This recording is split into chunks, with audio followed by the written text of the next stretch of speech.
Time लगेगा, मगर हम आपको पकड़ेंगे, एक एक करके पकड़ेंगे। मेरी बात याद रखना, हर ऑफिसर को और इलेक्शन कमिश्नर को ये बात अच्छी तरह समझ लेनी चाहिए। यहाँ पे एक लोकसभा चोरी की गई है, ये एक क्रिमिनल एक्ट है, कर्नाटक की जनता के खिलाफ एक क्रिमिनल एक्ट है। कर्नाटका की सरकार को इस क्राइम का इन्वेस्टिगेशन करना चाहिए और एक्शन लिया जाना चाहिए।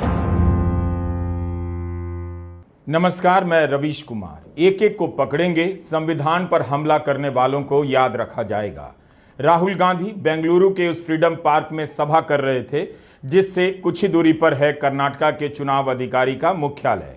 आज 8 अगस्त है, भारत छोड़ो आंदोलन के आह्वान का महान दिन। 7 अगस्त को दिल्ली में प्रेस कॉन्फ्रेंस करने के बाद 8 अगस्त को राहुल गांधी बेंगलुरु के फ्रीडम पार्क में वोट अधिकार रैली करते हैं। लोकसभा चुनाव के ठीक 1 साल बाद नेता प्रतिपक्ष प्रधानमंत्री नरेंद्र मोदी की जीत पर सवाल उठा रहे हैं और उनकी जीत पर चोरी का इल्जाम लगा रहे हैं। दुनिया में वोटर का नाम लिस्ट से गायब करने और वोट चोरी से सरकार बनाने के हजारों उदाहरण आपको मिल जाएंगे, लेकिन कहीं भी हमारी स्मृति में इस तरह से देखने को नहीं मिला कि नेता प्रतिपक्ष चुनाव के 1 साल बाद 6 महीने की जांच के बाद इतनी तैयारी से प्रेस कॉन्फ्रेंस कर रहे हों और अपनी बात रख रहे हों। इसी तैयारी का आत्मविश्वास फ्रीडम पार्क में राहुल गांधी के भाषण में झलका। राहुल ने कहा कि चुनाव आयोग पिछले 10 साल की सारी इलेक्ट्रॉनिक लिस्ट उन्हें सौंप दे, वे साबित कर देंगे कि नरेंद्र मोदी चोरी से प्रधानमंत्री बने हैं।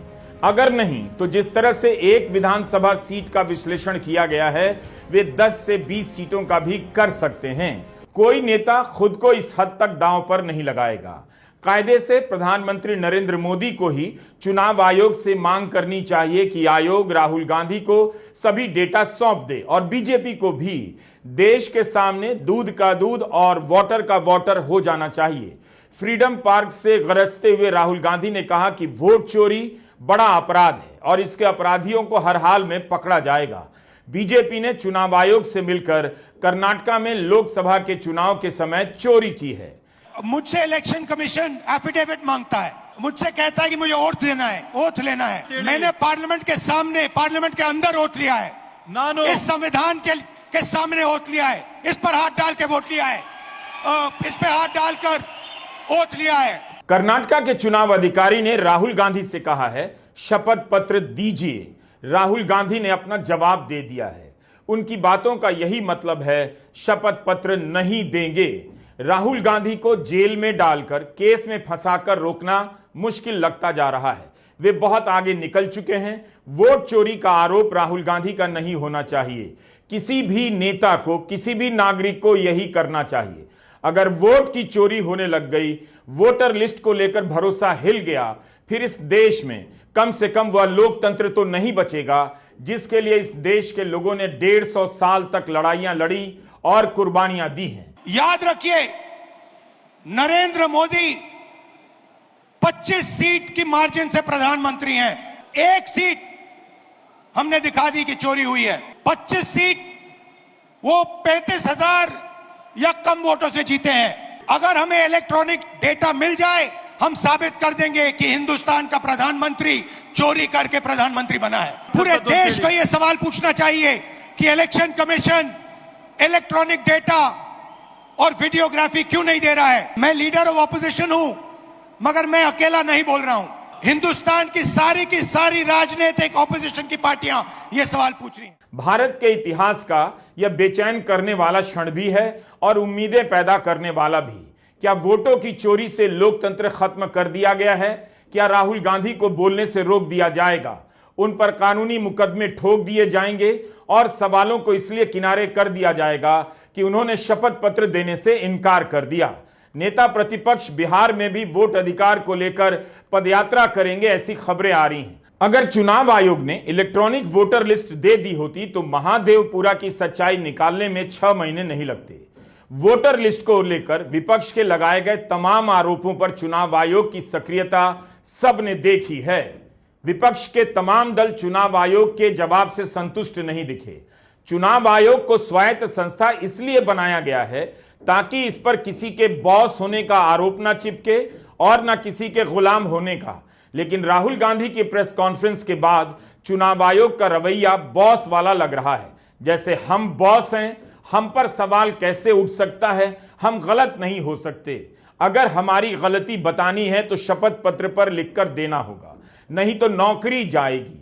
आयोग का यह रवैया ठीक नहीं। सबसे महत्वपूर्ण बात यह है कि इलेक्शन कमीशन डिजिटल डेटा नहीं देता है, फिजिकल डेटा देता है। मतलब लाखों कागज में वोटर लिस्ट दे देगा, मगर डिजिटल वोटर लिस्ट किसी को कभी नहीं देता। क्यों नहीं देता? कारण क्या है?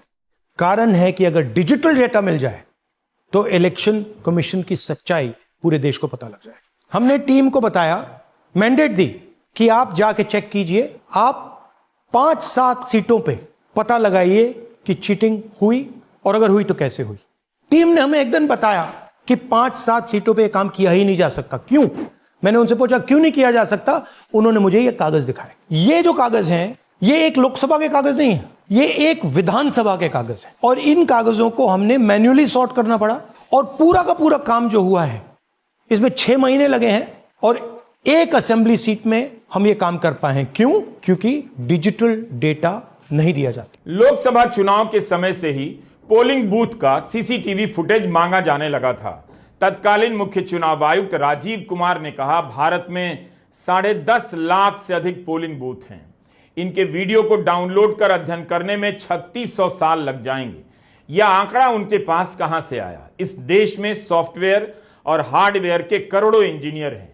क्या किसी को नहीं पता था कि आज की दुनिया में असंख्य गीगा टेट्राबाइट का डेटा किसी हार्ड ड्राइव या सर्वर रूम में आसानी से स्टोर किया जा सकता है?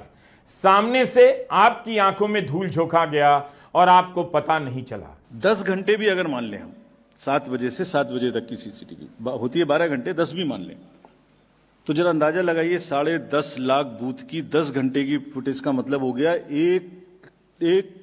1 करोड़ घंटे। 1 करोड़ घंटे। और अगर 1 करोड़ घंटे का एक आदमी देखने बैठेगा तो अंदाजा लगा सकते हैं कितना समय लगेगा। अगर 8 घंटे भी रोज देखेगा तो 3600 साल लगेंगे उसको देखने में। 3600 years he will take to see. Why does he want it? Let us ask this question from the person who wants this.